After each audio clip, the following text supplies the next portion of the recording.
In addition to the basic translations, if you're in geometry, you're going to be learning about vectors as well. Another way to describe a translation is by using a vector. And we've probably never heard of that word before. A vector is, so we're going to fill this first blank in with the word vector. A vector is a quantity that has both direction and magnitude. And magnitude is just a fancy way of saying size, and is represented by an arrow drawn between 2 points. For example, this diagram shows a vector. The initial point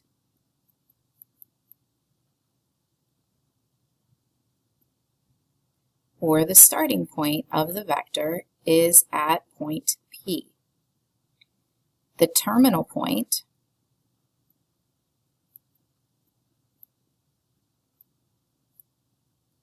or ending point is point Q. The horizontal component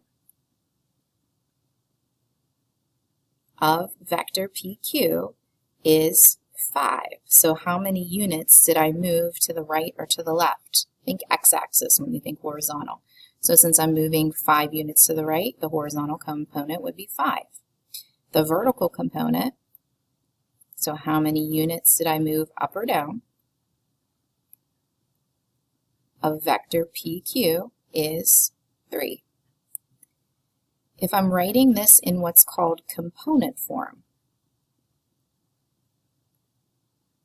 of a vector, it combines the horizontal and vertical components. So for example, the component form of vector PQ, well, the horizontal is 5,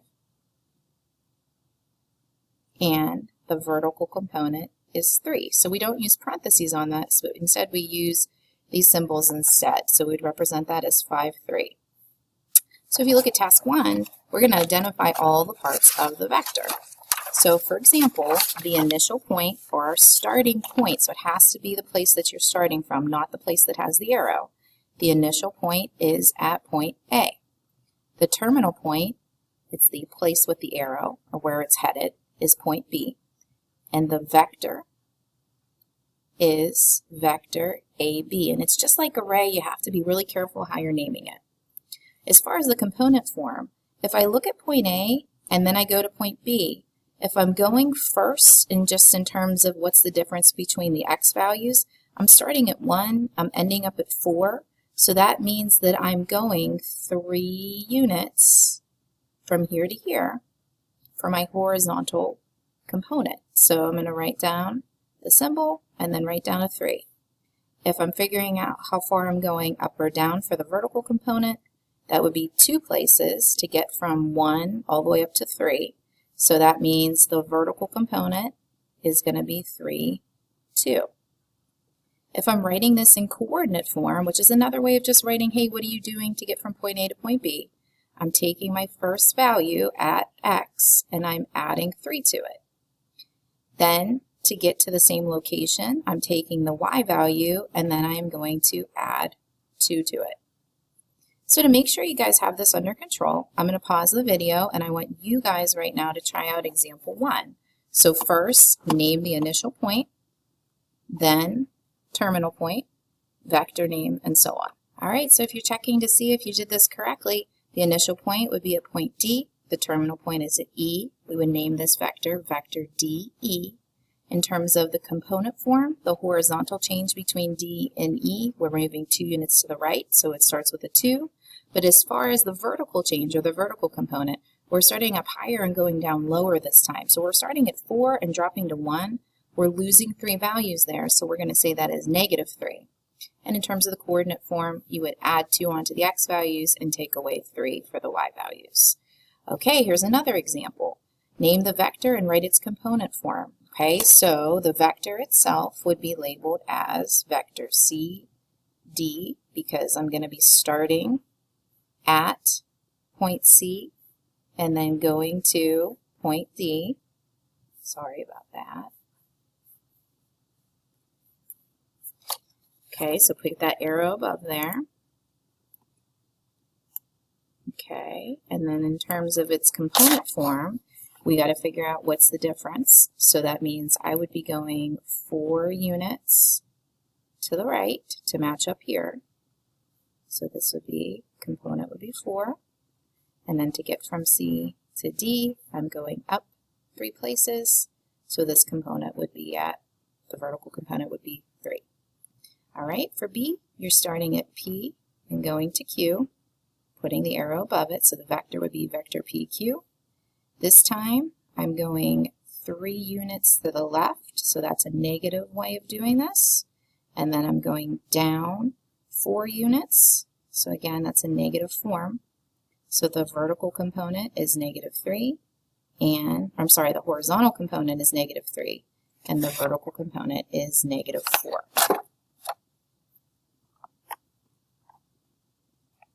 The last part of today's lesson is going to be starting with component form and using it to translate a particular triangle. So let's first plot triangle DEF. So we have -2 with -3. We have -2, -1. And then we have +3, -1 for F. Okay, so this is triangle DEF. If I'm using component form, that means I'm looking to see first what's the horizontal change. That means it looks like, since it's a positive value, I'm going to be adding 3 onto all of the x values. So D prime's first coordinate is -2 plus 3, which will give us 1. E's, or E prime's first coordinate is -2 plus 3, again, so it is 1. And F prime, so 3 and 3, will give us 6. Okay, so the next move that we're going to look at is the vertical change.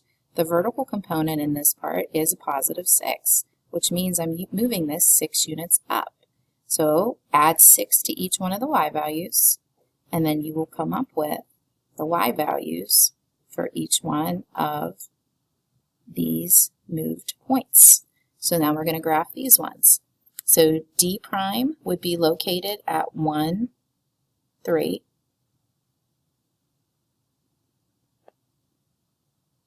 E prime would be located at 1, 5. And F prime would be located at 6, 5. So 1, 2, 3, 4, 5, 6, and all the way up to 5. And you can see that isometry is being preserved because the shape itself is still the same type of triangle. All I'm doing is picking it up and moving it 3 places right and 6 places up. So the next thing that I would like you guys to do is take a moment, pause the video, and try out the checkpoint. So try out questions 2, 3, and 4, and then we'll check back in a minute to make sure you are correct. All right, hopefully you had some time right now to check your answers to see if you are correct.